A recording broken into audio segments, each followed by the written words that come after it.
Lila was a poor little girl who lived with her sick grandmother in a small wooden house at the edge of town. Every day, she would sell oranges on the street corner, her pink dress faded from the sun but her heart still full of hope. She had never known her mother. Her grandmother always said she was gone to a better place, but Lila often looked up at the sky and whispered, "I just wish I could see her once." One rainy afternoon, Lila decided to take shelter under the gate of a large mansion she passed every day. It was owned by a famous millionaire named Mr. Raymond. People said he was cold, serious, and didn't like visitors, but his house was grander than anything Lila had ever seen.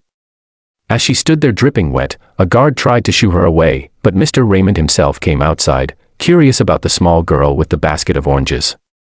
"Why are you standing here, little one?" he asked kindly. Lila looked up and said softly, "I just wanted to sell some oranges, sir. I'll go if I'm not allowed." Something in her eyes, innocent yet full of sadness, stopped him. He invited her inside to dry off and have something warm to eat. When Lila stepped into the mansion, she froze. On the grand wall of the living room hung a large framed photo of a smiling woman with golden hair, wearing a red dress. Lila's heart skipped a beat. She dropped her basket, oranges rolling across the marble floor, and pointed at the photo with trembling fingers. "That's my mom," she cried. Mr. Raymond stood still, his face pale. "What did you just say?" Lila repeated, "That's my mother. My grandma has a smaller picture of her. I've looked at it every night before I sleep." The room went silent. Mr. Raymond's hands shook as he took the frame down. His voice broke as he whispered, "This woman was my wife." He looked at Lila in disbelief. That can't be possible. But deep down, something in him already knew, the eyes, the smile, the way she spoke, it was all too familiar. He quickly called his assistant to bring out an old photo album, and as he turned the pages, there it was, a picture of his wife holding a baby girl. The baby had the same small birthmark on her neck that Lila had. His knees went weak. Tears filled his eyes as he realized the truth. The woman he loved, who had disappeared after an argument years ago, had been alive, and had given birth to their daughter before fate separated them. Lila didn't understand everything, but when Mr. Raymond gently hugged her, she felt warmth she hadn't known for years. He told her everything, how he and her mother had been married long ago, but tragedy and misunderstanding had torn them apart. She had left, pregnant, never to return.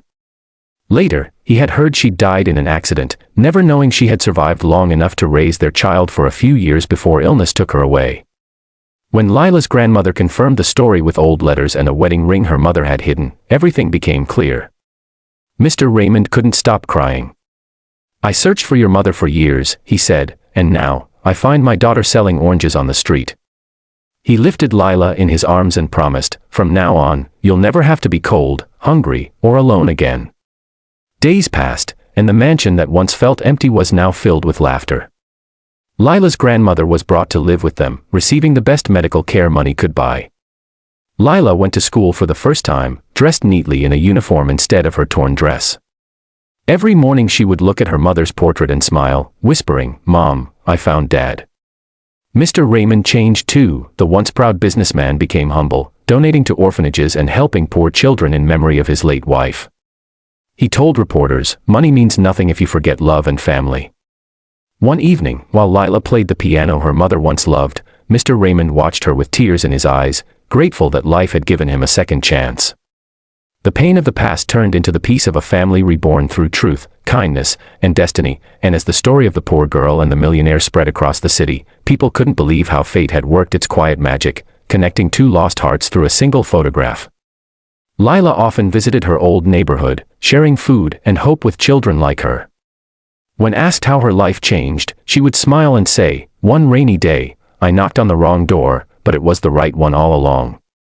The story of Lila reminds us that miracles happen when least expected, and that true wealth is found in love, not gold. If this story touched your heart, don't forget to like, share, and subscribe, because every click helps us bring more life-changing stories to you. Remember, kindness always finds its way.